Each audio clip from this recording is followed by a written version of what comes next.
AHY sentil pemerintah, lawan politik dianggap musuh negara. Jakarta, CNN Indonesia, Ketua Umum Demokrat Agus Harimurti Yudhoyono, AHY, mengatakan para pihak yang berbeda sikap dan berani mengkritik pemerintah justru dicap sebagai musuh negara. AHY menyebut para pihak yang seirama dengan pemerintah justru mendapat perlakuan khusus. Lawan-lawan politik atau siapapun yang berbeda sikap atau yang berani mengkritik pemerintah atau pemimpin dianggap sebagai musuh negara. Sebaliknya, yang dianggap sebagai kawan atau sama cara berpikir dan bersikap akan diperlakukan secara spesial. Ini tidak adil, kata AHY dalam Twitter Space Rabu Siris, yang diunggah @demokrat_jakpus, Rabu 24 Mei.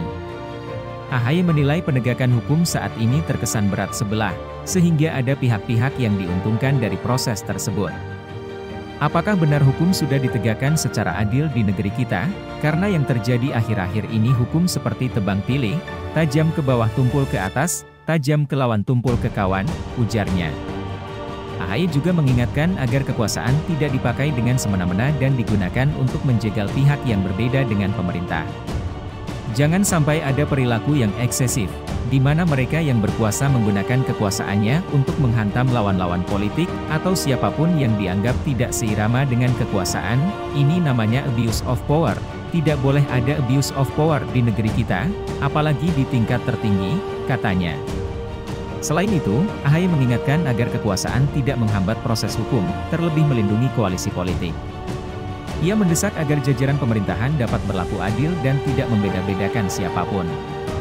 Juga tidak boleh ada obstruction of justice, ini biasanya dilakukan kepada kawan sebagai aliansi politik yang diamankan dari proses hukum, jika bersangkutan benar-benar terlibat dalam kasus hukum, kata AHY.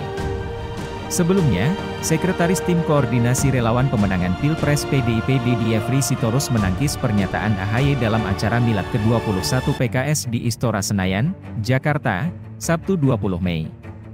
AHY menyebut hukum di Indonesia tumpul ke kawan dan tajam ke lawan. Deddy menyebut bahwa pernyataan AHY tak berdasar, lantaran sudah ada 3 menteri pendukung pemerintahan Jokowi yang masuk penjara karena perkara hukum. Sudah ada 3 menteri yang berasal dari partai-partai pendukung pemerintah masuk penjara karena kasus hukum, apakah dia buta dan tuli, kata dia. Dia juga menilai semua orang dari kalangan pendukung Jokowi yang berhadapan dengan hukum akan tetap diproses. Mulai dari level Jenderal TNI Polri, Mahkamah Agung, Dirut BUMN dan lembaga negara lain. PDIP sebut kritik AHY seperti buzzer, lebih baik ibas. Jakarta, CNN Indonesia, Sekretaris Tim Koordinasi Relawan Pemenangan Pilpres PDIP Deddy Yefri Sitorus menilai Ketum Partai Demokrat Agus Harimurti Yudhoyono, AHY, masih ingusan dalam berpolitik. Menurutnya, adik AHY yakni Edi Baskoro Yudhoyono alias Ibas justru jauh lebih baik. Hal itu dia ucapkan untuk menyoroti kritik